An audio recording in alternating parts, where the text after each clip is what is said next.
Hi, this is Danielle and Kyra. And you're listening to Scrunchy-Fi, a show by mamas for mamas. Here we cover all the creative ways to make money, save money, and invest to reach financial freedom and live the life you want. Hey everyone, welcome back. We're on for another exciting episode talking about personal finance. What?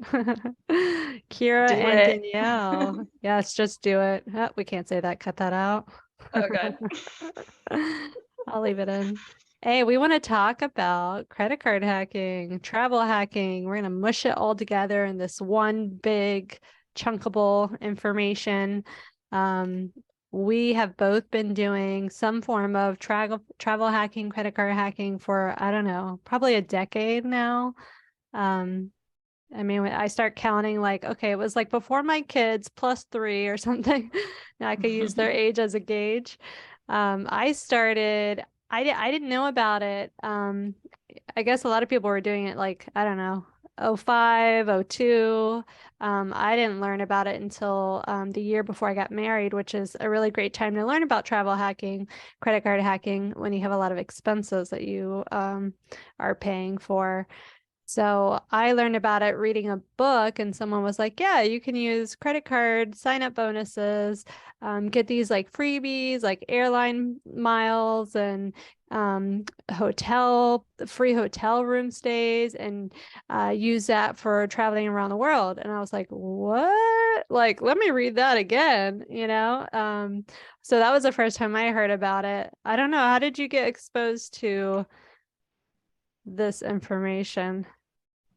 I don't have like a definitive, like, this is the moment, but it was probably just based on the fact that I'm now signing up for credit cards I had 6 years ago.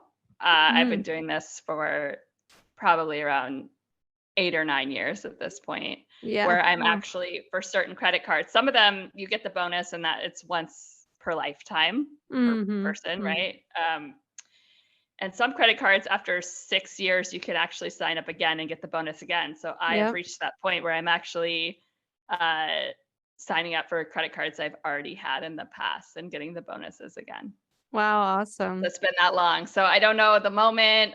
I must have probably found out about it similar to you, where I'm like, well, that sounds cool. I want to travel for free. Like, why would I want to pay? And I already didn't hold balances on my credit cards. So that's kind of like, if you use credit, or if you have trouble using credit cards, or if you use them in a way where you hold a balance, that balance stays with you, you think of credit cards as a way to like finance things, right? That's totally different, because I've never used credit cards like that. I've only used credit cards to build up my credit and to get points and bonuses. I'm sure everyone understands what carrying a balance means. That means, like, for example, if I buy something for like $100 this month, and let's say I pay the minimum requirement of like $8 toward that for, you know, the next time my bill is due, that means I'm carrying a balance of maybe like 90 something dollars, plus the interest each month that gets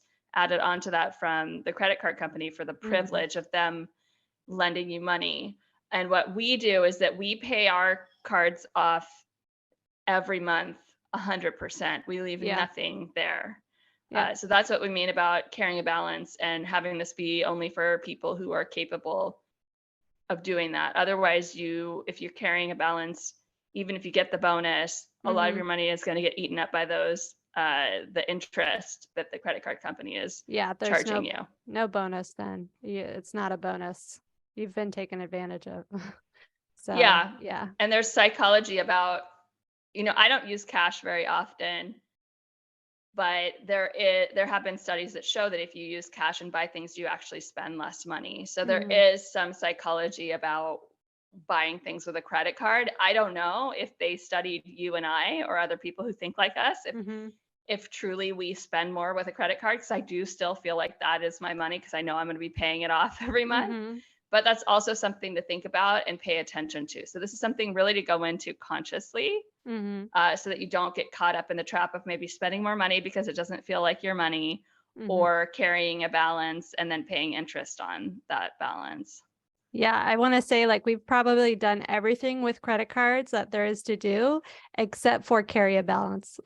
In an Exactly. interest accruing time frame, because uh I'll talk about a few like unconventional things that I do with credit cards eh, at the end, which are outside of like travel hacking. But still, I don't carry, I've never paid interest on a credit card since I've started using a credit card when I was like, 18 years old. The first time I opened up a credit card and it was like whatever I had, $100 or something. I paid it and I was like, wait a minute, I thought I was supposed to pay interest on this. And it only then did it. I was like, let me read the fine print again. It's like, oh, you only pay interest if you carry a balance. This is awesome, everybody.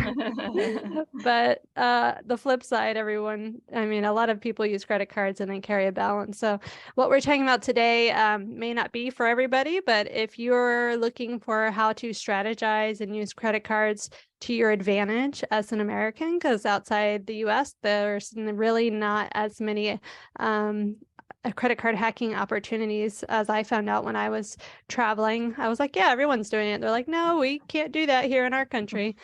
So it's really like a great advantage that we have only if you can use it to your advantage and not be taken advantage of from the credit card companies. So I have a little resume of my credit card hacking. I'm like, I have an Excel spreadsheet because when you're doing this for so long, like Danielle, you were saying, like, well, when can I sign up again for that credit card? Well, you need to at least like have that paperwork to know, like, okay, I did it 2 years ago, 4 years ago, 6 years ago. Now I'm available to sign up again. So I kind of wrote that stuff down in the Excel, and then I was like, well, why don't I just add more information in there? And I like tallied up like how much I've been able to accrue, and I was like, let me read what I have here. I've gotten $8,000 worth of sign up bonus cash from credit cards. So that's like 8 grand that I like found underneath my bed of credit card, sign up Wow. bonuses. So that's and then 17 free hotel nights. And I only did that during my wedding, and then when me and my husband traveled Europe for a year. So I haven't really done much with that. So I'm probably able to like sign up for some stuff. And then like, I don't know, 250,000 airline miles. I'm not really like Wow. chasing them, but I'm sure Danielle, you've got like the similar resume of the amass that you can get, like if you strategize and take advantage of these opportunities. Yes, I think it's also worth noting here that this is not taxed. Like when you go Right. into those high yield savings accounts, et cetera, and you get interest, oh, Mm-hmm. that's so great. But you get taxed on that money. When you get credit card Mm-hmm. bonuses, these are not taxed. So it Right. makes them all the more valuable because if you were going to buy, Mm-hmm. like, pay for a hotel room or Right. whatever, like, it's just like you're paying Exactly. taxes, et cetera. So this is just like Yeah. even better, like it's even sweeter of a deal. Yeah. Let's talk about what some of these sign up bonuses look like. Because, I mean, if you're starting out with credit cards, you might be getting, letters in the mail from credit card companies, and it just says, "Hey, you're pre-approved maybe for our credit card with a low interest," and there's no bonus added to that I was gonna say email, but that snail mail, there's no like added bonus there. So what we're talking about for sign up bonuses, we usually find this information online. There's a lot of great if you just type in credit card hacking, travel hacking, lots of websites with lots of information on what cards to use, when to use them, etc. But usually the bonus says if you spend $1,500, $3,000, $1,000 if you spend whatever their requirement is within a time frame. So that could be like 3 months, and sometimes there's 6 months I've seen. If you spend that minimum within the time frame, then you will get this bonus, and the bonus could be cash value. It could be airline points, airline miles. It could be traveling points that you can convert into miles or convert into like transportation or hotel. And then there could be specific like hotel cards, which I've used it in the past. So that again, you get the sign up bonus and you get like 2 free hotel nights. So you have the sign up bonus and then you have the time frame that you have to spend it. Minimum spend, what we're saying, that $1,500, we're not like, okay, I need to spend this money in order to get this bonus. Let me go out and buy a pool. Like we're not, I don't even know how much a pool costs, but we're not saying that. Like what we're saying is in order for us to achieve those minimum spends, and what I usually do is I say, okay, I know I have my car premium that I need to pay for in the month of February, actually it is in the month of February. Okay, so in January, I sign up for a new credit card with a sign up bonus so that I can make that payment on that card and almost meet that minimum spend requirement, or change my auto billing from my old card to this new card for my utility bills, or for my internet or phone bill, or bills that you're already paying. And that's usually what I would say I do. I'm sure Danielle, is it, how do you meet these minimum spends? Like what's your go-to? Yeah. I mean, I think for the most part, most minimum spends are typically fall in the range of what I already spend just on daily living, groceries, insurance premiums, like you're talking about. There's a lot of, depending on what your finances are like, right? If you don't have a lot of extra money, perhaps some of these strategies don't work. But for me, for example, it's pretty easy for me to prepay my credit, my cell phone for like the next year. So that's $600. Yeah. So if I'm looking, like recently I had to do a minimum spend of $3,000 in 3 months. Wow. Which honestly, it sounds like a lot until you realize, we spend $800 or $900 on groceries every month. And that is a very easy thing to pay with a credit card. I virtually shop nowhere that doesn't take credit cards, right? Everywhere takes credit cards for food where I shop. Farmer's market, maybe not, right? So that's like the one. But then, add, maybe I'm going to prepay my cell phone a little bit. Maybe I'm going to prepay my homeowner's insurance a little bit, my car insurance a little bit, and it all adds up. So for the most part, I've never gotten down to the wire with any of these credit card spends, even ones that were like $5,000, and found myself in a really tough position. I've been able to kind of figure out,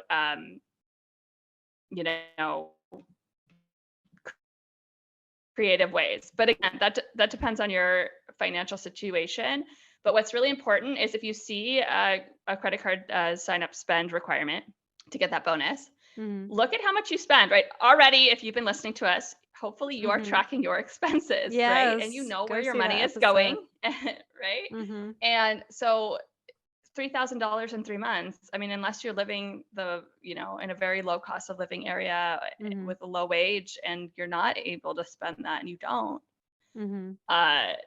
most of us spend that probably on food in 3 months. So it looks like a lot until you actually think about, oh, I'm actually going to buy everything with a credit card. Oh, that's going to add up. Right. Yeah. And I'm going to throw out like advanced tactic here, because so when I was renting, now I'm a home owner, but when I was renting, I wanted to try to pay for my rent with my credit card. Now they offered, and some people do, they offer like a service, but usually there's like a percent charge. Maybe it's like, I don't know, 2%, 3%. And maybe that's better and cheaper than what you're going to get for the sign up bonus. Like let's say, they charge like 2% or something. Maybe it's like $10 per transaction, but it took me three months to pay my rent. But then I got a full round trip ticket to Europe. I mean, that round trip ticket, it could be, for me where I live, probably cost $2,000. It's worth me paying a little bit of credit card fee to pay my rent with my credit card. Now, the other option that I did was, again, paying for my rent. And I don't know if this is like still out there, but I just want to throw it out there. You guys can go and dig and find out if this is an advanced tactic you want to use. But I went and bought Visa gift cards with the credit card. And then I use that Visa gift card to buy money orders. And then I use the money order to pay for my rent. So that's like a little, like a big workaround, but again, like, and it also kind of like cost me, I don't know, maybe $10, but I met that minimum spend because I was paying for my rent, and then it cost me $10. And then, the sign up bonus that I got was, whatever, around round trip ticket to Europe or something, like, so it was like worth the $10. So I just want to throw that out as like advanced tactic, along with, paying in advance, like you're saying. Maybe you pay your car insurance for the whole year versus, just the monthly or something, to meet the minimum spend. So there's these sign up bonuses. So you could get cash, you could get airline, you could get miles, whatever strategy or whatever you want to pay for. I didn't always do it so I can go on vacation. I told you earlier, I was able to amass $8,000 worth of cash, tax-free cash, as you've said, Danielle. But there's other like added bonuses to using a credit card. You get a lot of times you're able to earn cash back return, like 1% to 2%. And you're like, oh, maybe that's not a lot. But if you're tracking your spending, and if you're able to do, I don't know, 50% of your spending throughout the year on a credit card, and like we're saying, your bills, etc. I don't know, let's say at the end of the year, you're spending $20,000 on the, eating food and all that stuff, and you're able to put it on a credit card, you could get 2% cash back on that $20,000. If you're using your debit card, you're not going to get any cash back. So I see that as an added bonus benefit, along with getting the sign up bonuses, but as well as, what if someone steals your card? That happened to me. I used my debit card, which maybe some people are like, don't use your debit card. But hey, if you're not using credit cards, what are you using? Either cash or debit card. Here I am in Miami buying gas. Guess what? It took them 30 minutes all the way across the state to empty out my checking account, which really sucked. And of course, like, the bank worked with me, but it took some time. But with a credit card company, they're able to flag that much faster than banks. I think with a credit card company, you are not liable at all if that card gets stolen and spent. So there are many people that advocate to never use a debit card and to always use credit cards because of that protection. Yeah, totally agree with that. There's also a lot less fees when you're traveling internationally. Zero foreign transaction fees. So yeah, you have to look at the card and make sure it has that. Most travel cards do, but always double check. Yeah. And as well as other, like, I know there's like a friend of mine, she had a credit card that she bought her phone with, and something happened to the phone. It fell within the insurance plan that they had on that credit card for the phone, and she got, like, not the newest grade, just replacement, but still that was worth like $500. Like, so there's other like insurance benefits that you're able to get. I know you use something, Danielle, like insurance, credit card insurance. Yes. Well, so what you're talking about is purchase protection, which a lot of cards do. So when you get your credit card, they send you a little white rectangle booklet. Read it. Don't burn it and see what's in there. Yeah. And you can always call customer service if you have like specific questions. So purchase protection, a lot of credit cards have that. That means you like buy a phone or whatever, and let's say your phone breaks. Oh, I didn't buy the extended warranty. Hey, there's actually sometimes purchase protection and damage insurance and all sorts of things. You got to read the fine print and understand what your card covers. And that's an added benefit to this card that you're paying off every month. So you're getting essentially for free.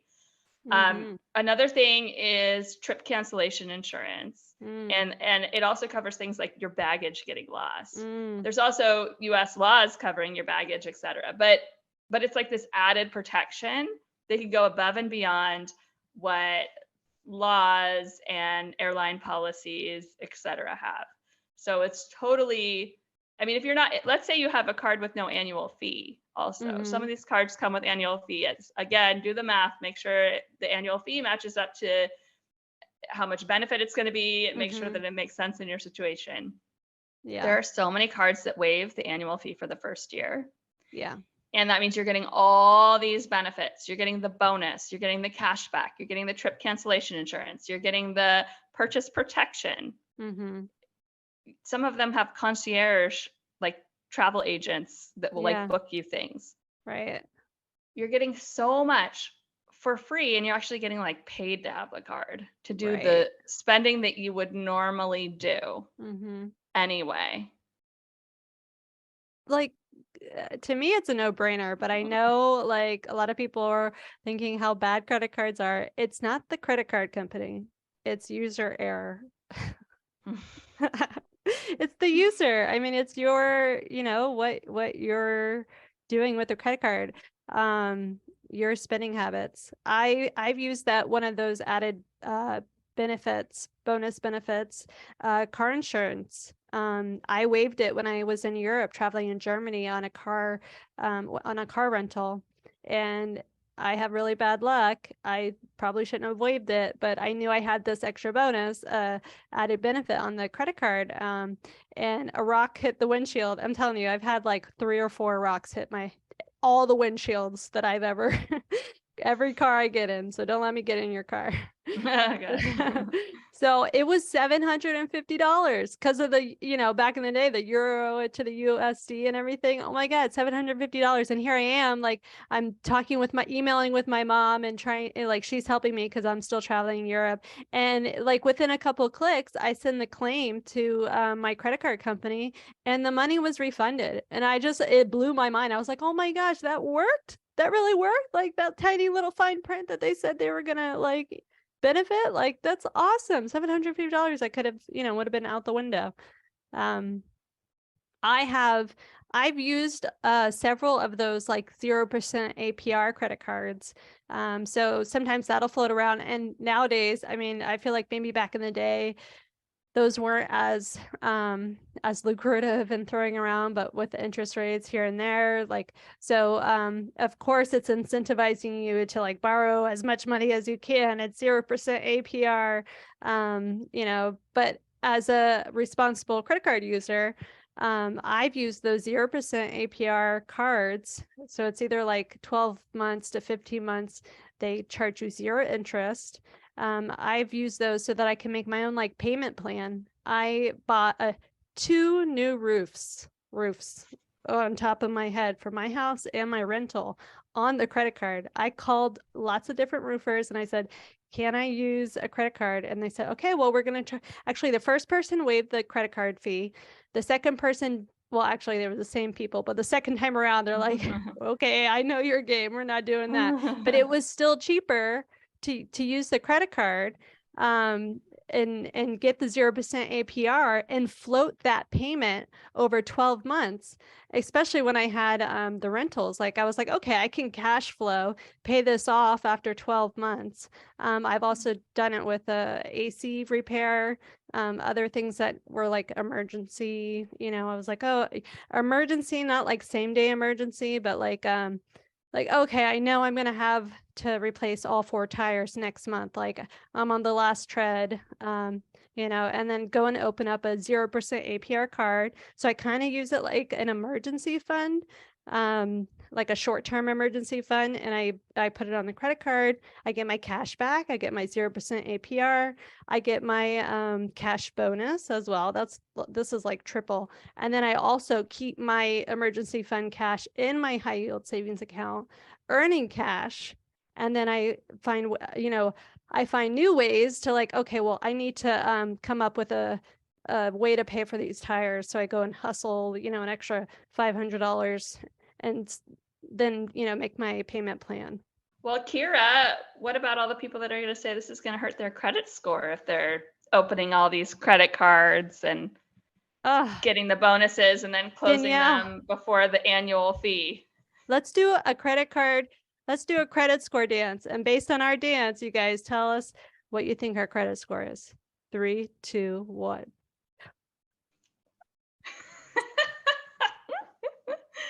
Yep. I wish that my credit score was buying me a better interest rate. But you know what? I'm sure that mortgage interest rate might be better than the next person. Well, I know. It is good. I have yet to see my credit score go down more than Right. like sometimes it goes down a point Mm-hmm. and then it goes up 10 points like a couple months later. And that's about as much fluctuation as I've seen. And I open one new credit card, I would say for myself, every 4 or 5 months Yeah. consistently for the past 8 or 9 years. Yeah. And I My close them all the time. right. Yeah. I've closed multiple on the same day. That's a little bit of a hack, actually. Mm. Close multiple of them on the same day. Just to try to cheat the system a little bit. But yeah, honestly, they actually say credit card hacking, travel hacking, credit card churning, whatever, kind of helps your credit score because you're increasing your the balance that you have, your utilization ratio. You're increasing your on-time payment. So that's like a huge chunk, like 30% of what your credit score is made up of. If you have a credit card and you know you're going to be paying it off every month and you got 3 of them like that, you just increased your score actually. So you closing it is the only time where it actually is lowering it. And then having the inquiries, like that's a percentage. So yeah, it's not like those people out there spouting credit card churning is lowering your score. I mean, if you're like in the 500s and like something really low where every point matters, yeah, of course. I mean, this is probably not where you're at right now, but in the future, earmark this and come back to it so that it can help you out. I saw I said you those. just left to go open a credit card. I inspired myself. Not until I'm done buying a house. Then yes. Yeah, I know. That actually, I remember calling my lender and saying, "Can I open up a credit card now? How about now? How about now?" And they're like, "What is wrong with you?" I'm like, I have something I want to pay for. I want to put on 0%. They're gonna give me $300. I feel like credit card companies are just throwing money at you. Like, I mean, I I get mean, these they all the are. time in the mail. Yeah. It's Yeah. like we're trying to teach people how to, like, they're fishing for these people to get hooked and pay the Uh-huh. credit card fees and pay all the interest. And we're trying to teach people how to get the worm without getting hooked. Oh yeah, we're like tug and war with you guys out there, listeners. Hey, Yeah. check out on TikTok. We've been talking a lot about credit card hacking, travel hacking. We went to Costa Rica. Danielle was able to utilize a lot of these credit card hacks to uh, reduce costs in a lot of different ways. So And save my butt save her because butt. I The had whole like two family's times butt.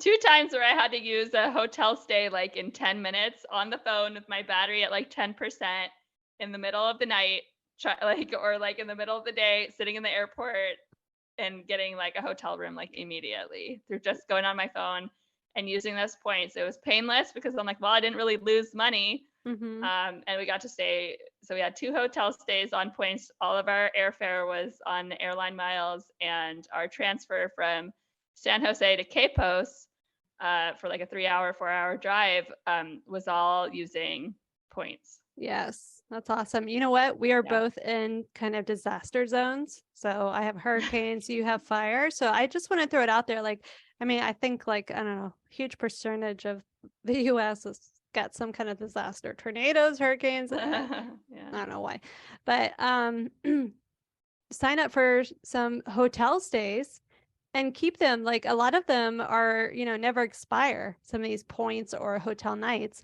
And now you have part of your disaster plan is, those hotel nights and having some points to pay for like food, etc. So it's like that is cash just converted in a different way and it's tax free.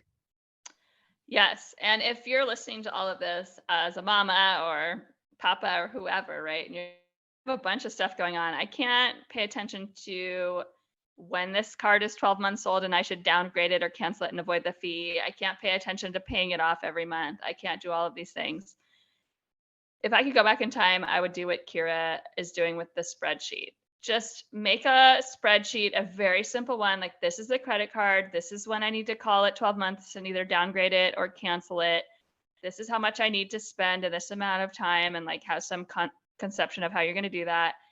And just track it and have everything automated. I have most of my cards now have the option of paying the entire balance every month. So I don't even have to go in and do that manually. Mm-hmm.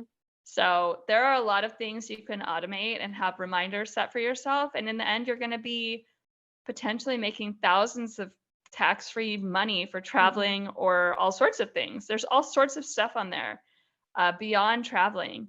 You could convert it to cash if you really wanted to, right? So it doesn't have to be super complicated. I know at first it looks like there's a lot of moving pieces, but if you put